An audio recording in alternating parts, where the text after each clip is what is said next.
O áudio que vocês vão ouvir agora é parte do podcast Xadrez Herbal.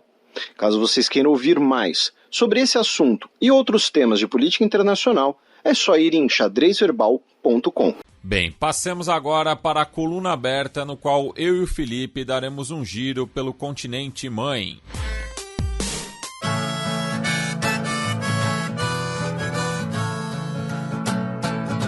Coluna aberta.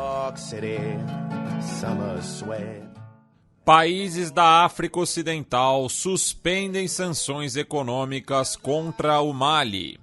Pois é, então está começando a servir aí uma pizza. Uma pizza à moda do Mali. Não sei exatamente qual ingrediente poderia colocar para deixar essa pizza mais única, né? Já que aqui em São Paulo nós temos, né, um restaurante de comida congolesa, né, bastante conhecido, mas comida do Mali eu desconfio que eu nunca experimentei. Mas então, depois, né, que... na África Ocidental, o amendoim é bastante utilizado na culinária do dia a dia. Talvez aí uma pizza de pasta de amendoim, talvez, não sei. Não precisa ser uma pasta de amendoim, né? Pronto, uma pizza com queijo e amendoim. Não sei se vai ficar bom, mas enfim. Mas é aquela coisa, né? Queijo é bom, pizza é bom, amendoim é bom, então, né? Como já diria o Joey em Friends. Quem pegou a referência, pegou. Depois, né, que a junta militar do Mali anunciou, né, um novo cronograma para o retorno à democracia, a comunidade dos estados da África Ocidental, a comunidade econômica dos estados da África Ocidental, levantou as sanções financeiras e econômicas, né, contra o país. A junta militar também anunciou uma nova lei eleitoral, né, do Mali, tá, como parte, né, dessa transição. Também na cúpula, né, da comunidade africana da África Ocidental, também discutiram os casos de Burkina Faso e de Guiné, né, lembrando que foram 3 golpes recentes, e a gente abordou todos eles, né, aqui no Xadrez Herbal. Mali, inclusive, mais de uma vez, foi o tema da capa do programa, foi a pauta principal do programa. Tá? Porém, em relação ao Burkina Faso e à Guiné, as sanções anunciaram que elas serão levantadas, né, porém, desde que seja anunciado, né, seja confirmado esse cronograma, né, para retornar a uma ordem democrática constitucional. Tá? Então, assim, já concordaram, né, com isso, porém estão aguardando, eventualmente, esse anúncio fechar esse cronograma. Também em relação ao Mali, nós tivemos um ataque essa semana que deixou 2 soldados da MINUSMA, né, a missão de paz da ONU, no país, mortos. Tá? Não foram publicadas as nacionalidades, tá, dos 2 soldados da ONU, além de 5 soldados do Mali. Indo agora justamente para Burkina Faso, né, cruzando a fronteira, o ex-presidente, o Blaise Compaoré, foi autorizado a retornar ao país, né, ele que estava exilado há 8 anos, ele que foi condenado, né, em abril por conta do assassinato do Thomas Sankara, né, o Compaoré, que é ex-presidente / ditador de Burkina Faso. Ele estava asilado na Costa do Marfim desde 2014, tá? A Costa do Marfim se recusava a extraditá-lo e agora ele foi autorizado a retornar ao país. Ele vai ter um encontro com as autoridades de Burkina Faso. Ele não foi preso ao chegar no país, tá? Isso é importante, ele não foi preso. A família do Thomas Sankara, né, falou que ele deveria ter sido preso assim que pisasse no país.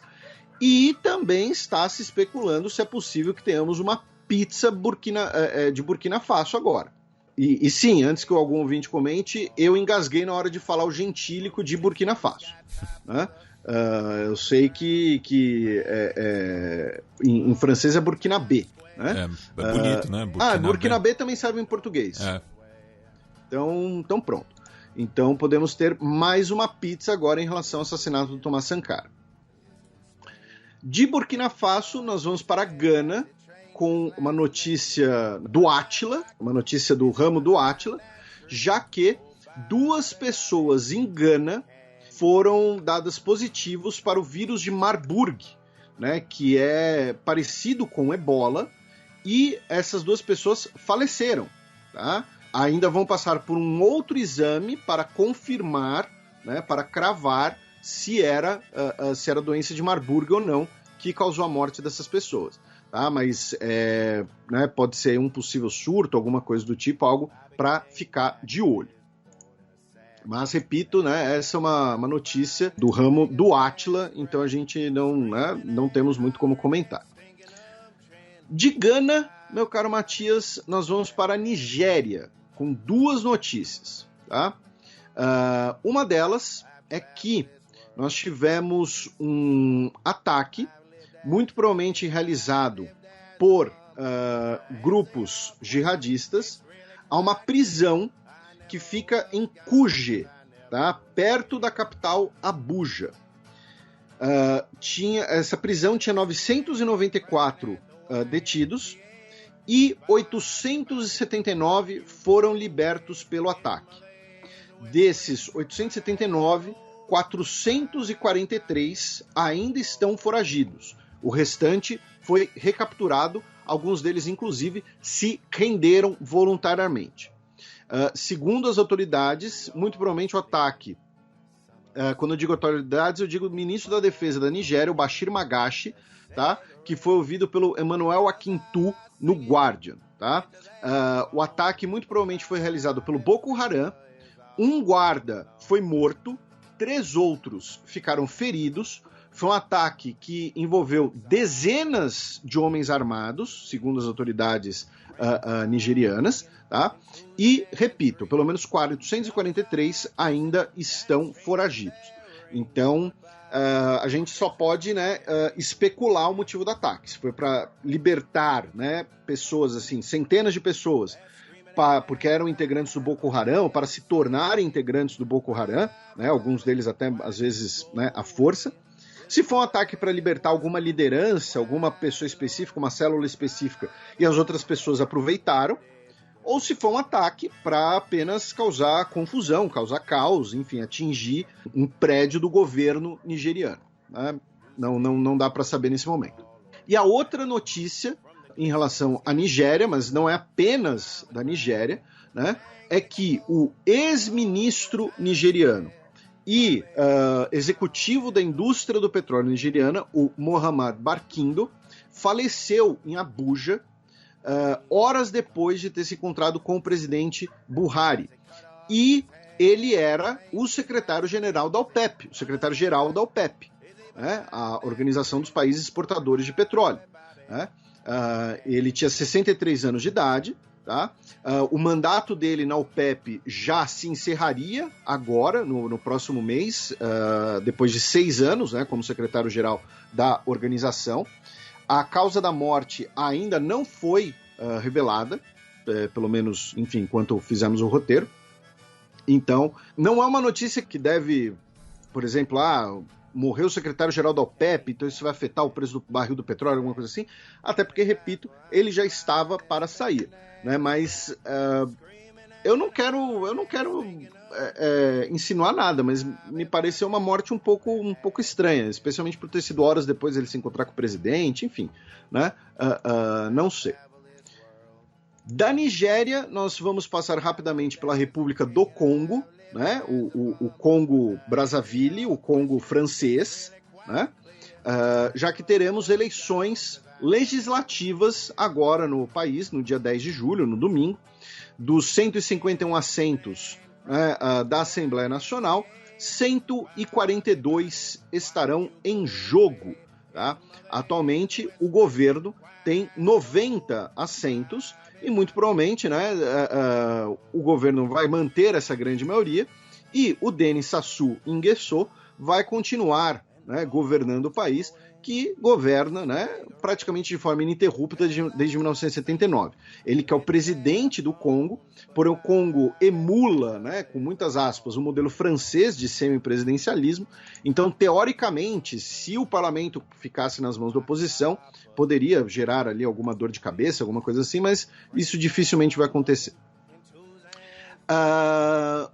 Do Congo, né, da República do Congo, nós vamos para a República Democrática do Congo, né, já que tivemos um encontro entre o presidente de Ruanda, o Paul Kagame, com o presidente da República Democrática do Congo, Félix Tshisekedi, com o presidente de Angola, o João Lourenço, em Luanda, capital de Angola, né, e chegaram aos termos de um acordo de desescalar a crise na fronteira devido às atividades do grupo rebelde, o M23. Tá? O acordo também pede para um retorno, né, das relações diplomáticas formais entre os dois países, um fim de hostilidades e que eles cooperem para a total retirada de integrantes do grupo M23 do território da República Democrática do Congo. Tá?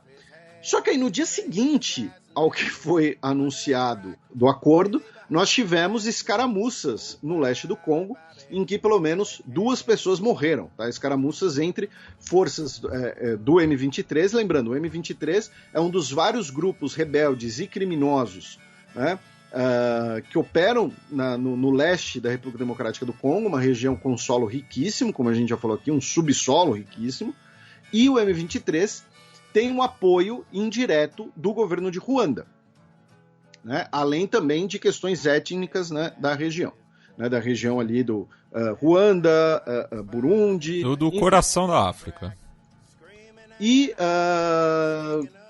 nós tivemos essa escaramuça que deixou 2 pessoas mortas, e um porta-voz do M23, chamado Willy Ngoma, disse que o acordo de Luanda é uma ilusão e que apenas o M23 pode assinar um cessar-fogo com algum governo. E também em relação a isso, o Paul Kagame, o presidente de Ruanda, disse que aceita, tá, que o seu país seja excluído de uma força regional africana que opere no leste da República Democrática do Congo. Lembrando que lá nós já temos a MONUSCO, da ONU, né? E que a Comunidade Africana Oriental e a União Africana estão negociando, estão coordenando esforços para criarem, né, uma força militar regional africana para o leste do Congo. E é claro que o governo, né, da República Democrática do Congo falou, olha, tudo bem, a gente aceita, mas sem forças de Ruanda, porque Ruanda vai apoiar os rebeldes, Ruanda apoia os rebeldes, então a gente não confia neles, eles vão se infiltrar aqui no nosso território.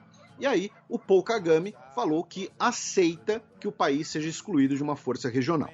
E aí, meu caro Matias, nós vamos para Angola, né, nossos primos angolanos, uma notícia de hoje, tá, 8 de julho, já que o ex-presidente / ditador de Angola, José Eduardo dos Santos, né, morreu aos 79 anos. Ele estava internado em Barcelona desde o dia 23 de junho, tratando um acidente vascular cerebral, que inclusive passou alguns anos recentes em Barcelona, né, justamente por motivos de saúde. Na época, né, que ele foi sucedido pelo João Lourenço, em 2017, a gente comentou sobre o assunto aqui. Depois a gente comentou bastante sobre a filha, né, dos Santos, né, José Eduardo dos Santos, que estaria envolvida ali, né, sobre alguns aqueles vazamentos, né, de papéis de escritórios de offshores e tudo mais. Sendo investigada em Portugal também. Então, tivemos aí o falecimento do ex-presidente de Angola, José Eduardo dos Santos. Alguns nossos ouvintes, inclusive no Twitter e tal, comentaram da gente eventualmente produzir alguma coisa sobre Angola, trazer algum convidado sobre Angola. Nós temos algumas, no caso a filha, né, dele, a Isabel dos Santos, né, só lembrando o nome dela. ela que é investigada, né, por desvios, né, de dinheiro, já que a família, né, dos Santos é uma família bilionária, né? Inclusive a Isabel dos Santos, ela teria ali uma fortuna na casa dos 3 bilhões de dólares, tá? Né? Então a origem dessa grana, né? Assim, dá pra gente, né, desconfiar aí de alguma coisa. Angola, que é um país bastante rico em petróleo, inclusive. Então, vários nossos ouvintes comentaram dessa possibilidade. É uma possibilidade interessante, inclusive a gente já pensou nisso em outras ocasiões, tal, de fazermos conteúdo sobre os países lusófonos. E claro, né, certamente os nossos amigos do Ponta de Lança, né, um podcast que focado especialmente na África, certamente vão falar um pouco mais sobre o assunto, né, vai ser um bom complemento. Então fica a sugestão para os nossos ouvintes, quem quiser ouvir mais sobre a África, né, vai lá no Ponta de Lança, que a gente sempre recomenda a eles, que inclusive sempre foram muito carinhosos com a gente, comentaram que se inspiraram no nosso trabalho para realizarem o deles também. E só um segredo de bastidor aqui, justamente por conta da pandemia, né? Mas um dos fronteiras que estava previsto para 2020 era justamente dos países lusófonos, por conta, né, da data, né, da independência, principalmente de Angola, né, que completava 45 anos naquela altura. Quando você começou com segredo de bastidores, eu pensei, como assim um segredo? Você vai falar assim no ar, vai deixando de ser um segredo.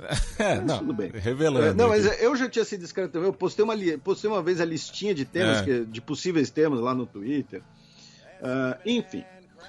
E aí, de Angola, nós vamos para a Zâmbia, com uma notícia que, né, que gera uma discussão muito interessante. Nós já tivemos outros casos, né, antigos, tanto no futebol, quanto no atletismo, quanto no judô, né, e que é uma notícia que foge da minha alçada do Matias, mas a gente vai repercutir aqui para justamente trazer discussão, e vamos citar, inclusive, uma pessoa, mas é o que aconteceu. A capitã da seleção de futebol da Zâmbia, a Bárbara Banda, ela foi excluída da Copa Africana de Nações Feminina, depois de ter sido, ela tem 22 anos de idade, e ela foi reprovada num teste de gênero, muito provavelmente devido a uma questão hormonal. E o que acontece? Né? A gente mencionou que não é a primeira vez que nós temos casos como esse, né?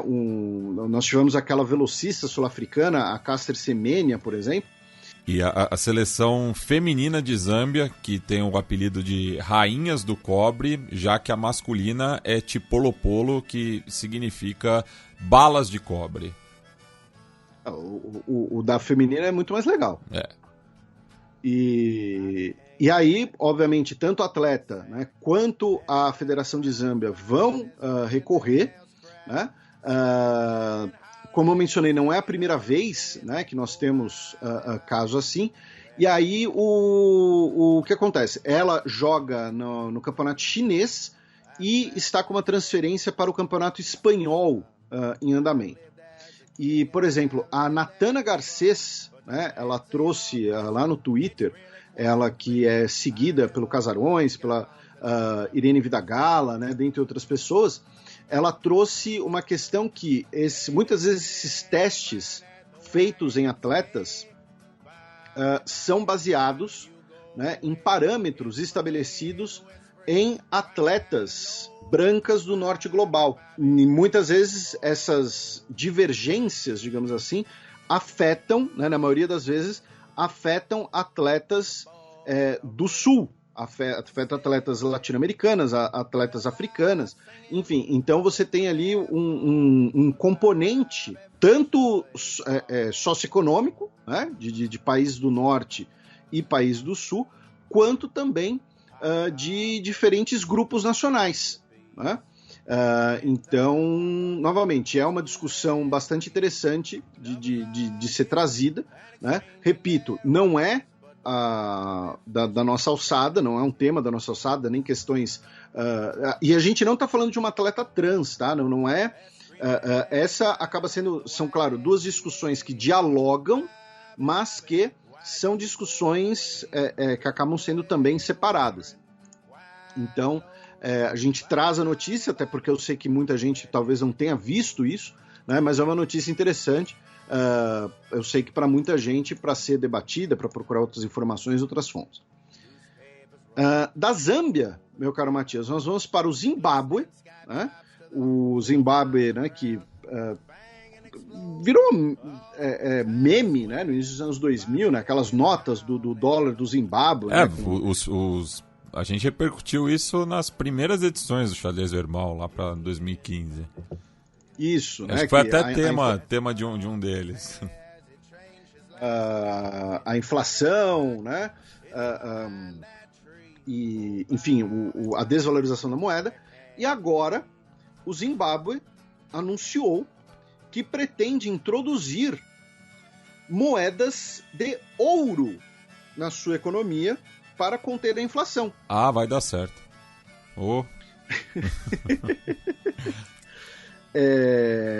Então, vamos...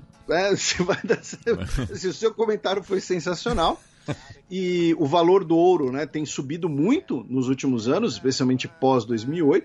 Né, e eu não sei se tem a ver, imagino que sim, mas com o fato de que o Zimbábue tem, né, reservas de ouro, tem minas de ouro. Né? Então é Família isso. Família do Elon Musk que diga. Zimbábue pretende introduzir moedas de ouro na sua economia. Aí do Zimbábue nós vamos para Uganda, meu caro Matias, onde o Swahili, ou também chamado de Kiswahili, né, foi oficializado como idioma oficial. Foi oficializado como idioma oficial, ficou ótimo, né? Parabéns, Felipe. Frase mais idiota do mundo. Mas agora ele vai ser ensinado. Como é redundante em Swahili. Ele vai ser ensinado nas escolas. O governo já havia anunciado isso desde 2019, mas estava adiando, né, essa oficialização.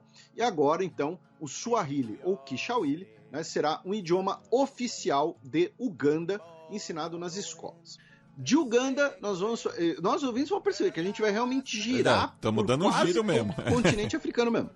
Aí nós vamos para a Etiópia, né, onde o governo, como parte, né, da sua investigação, né, sobre massacres, né, nos conflitos recentes, afirmou que o Exército de Libertação de Oromo conduziu diversos massacres contra a etnia Amhara, tá, no oeste do país. Já o Exército de Libertação de Oromo afirma que os massacres foram conduzidos por milícias aliadas do governo. Tá? No caso, foram 2 massacres realizados na região de Kelen-Olega, que fica a 400 quilômetros da capital, segundo a Comissão de Direitos Humanos da Etiópia, que né, a gente repercutiu isso, acho que 3 programas atrás, né, que foi criada uma comissão de investigação especialmente para esses massacres recentes. E também, em relação à Etiópia, o primeiro-ministro da Etiópia, Abiy Ahmed, se encontrou com o líder / ditador militar sudanês, o general Abdel Fattah al-Burhan, em Nairobi, no Quênia, no último dia 5 de julho. Né? Todo mundo sabe que é a capital do Quênia por causa de La Casa de Papel, né? Eu que particularmente eu não assisti, mas enfim, eu sei que uma das personagens chamava Nairobi, era talvez a mais popular. E eles se encontraram em Nairobi e chegaram num acordo para criarem uma comissão, né, que vai finalmente resolver a disputa fronteiriça entre os 2 países.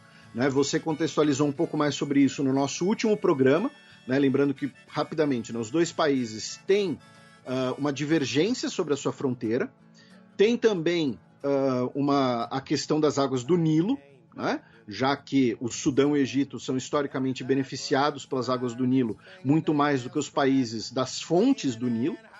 E também existe o fato de que é uma fronteira bastante porosa, então grupos rebeldes, grupos armados, populações nômades também costumam transitar pela fronteira entre Etiópia e Sudão, muitas vezes levando a escaramuças ou levando a episódios de violência. Então, o primeiro-ministro da Etiópia e o ditador / general / líder militar do Sudão se encontraram no Quênia e concordaram em criar uma comissão permanente, tá, intergovernamental, para finalmente resolver a questão fronteiriça entre os dois países. E também no Sudão, né, o general Al-Burhan disse que, né, um detalhe, nessa semana nós tivemos mais 5 manifestantes contra a ditadura que foram mortos em protestos. Tá? No último mês, né, nos últimos 30 dias, já são 9 mortos. E o Al-Burhan disse que o exército vai começar a sua retirada da vida política e permitir que os grupos políticos formem um governo civil de transição. Ele disse que as Forças Armadas não ficarão no caminho da transição para a democracia e, via as eleições, o povo sudanês vai escolher quem vai governá-los. Líderes das manifestações disseram que, inclusive, não vão parar as manifestações, considerando que é um blefe, né, do governo militar, que é ali uma tentativa de apaziguar os protestos, de parecer que vai fazer uma concessão, mas que eles não desejariam, né, fazer isso de verdade, supostamente.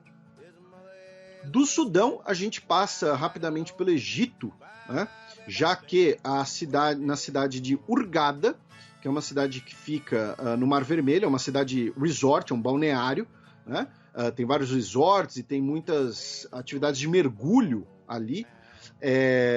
2 turistas morreram em ataques de tubarão, em praticamente questão de horas e 600 metros um do outro. Tá? No caso, foi uma mulher austríaca e um turista romeno. Tá? Os 2 mortos em ataques de tubarões no Mar Vermelho e, repito, né, em a questão de horas e a 600 metros um do outro, um incidente do outro.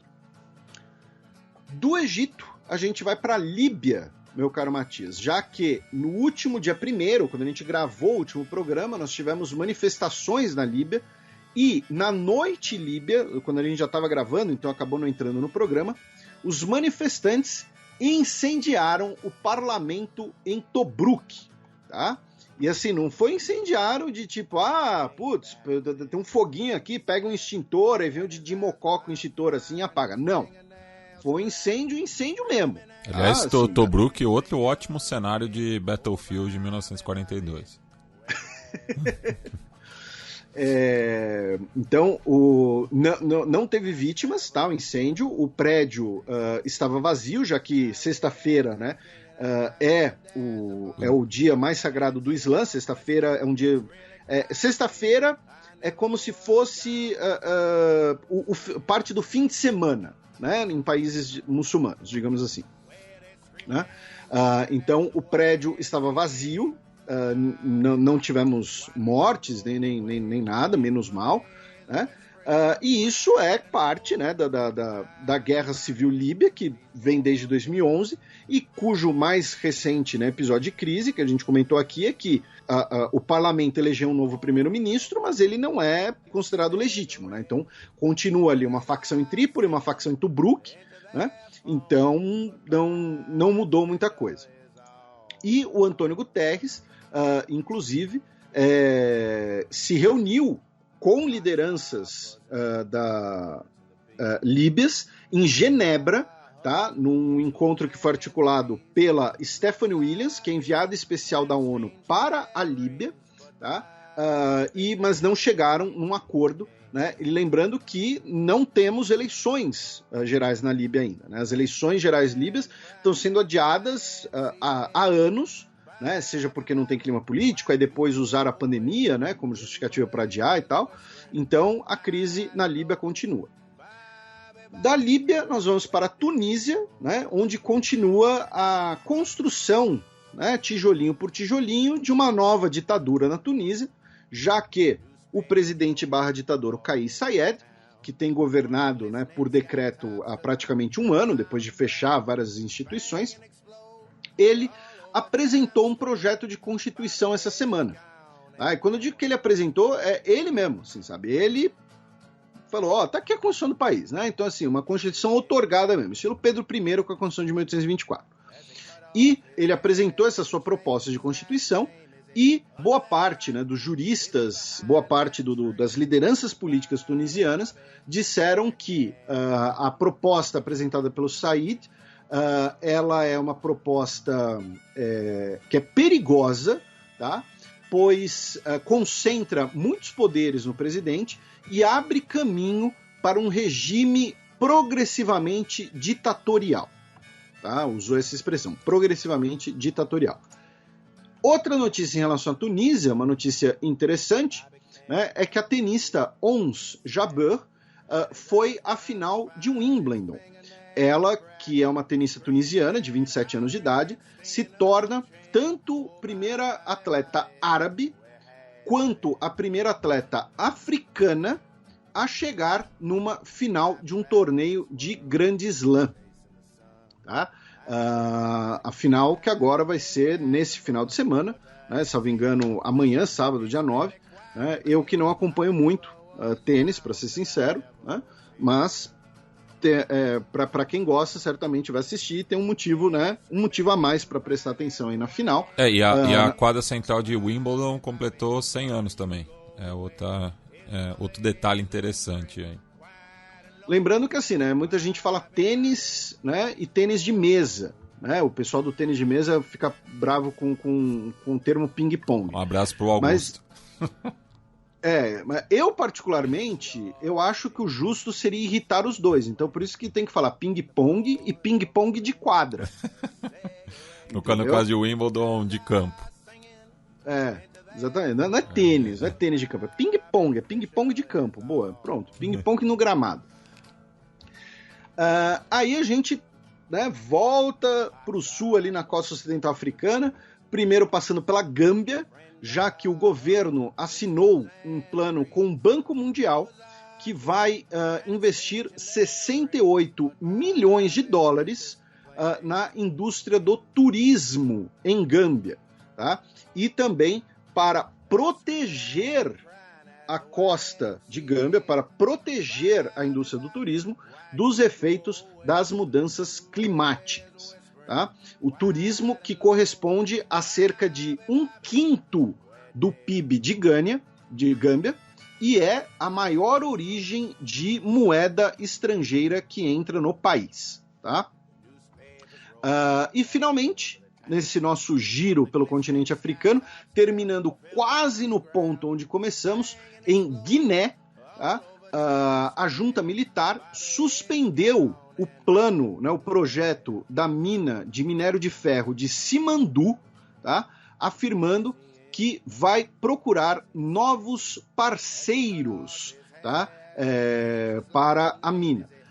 Os parceiros originais eram a subsidiária local da Rio Tinto, né, que é uma das maiores empresas de mineração do mundo, né, uma empresa anglo-australiana, e um consórcio chinês. Tá? Então eles afirmaram que vão procurar novos parceiros. Em bom português, vão procurar quem dê mais grana.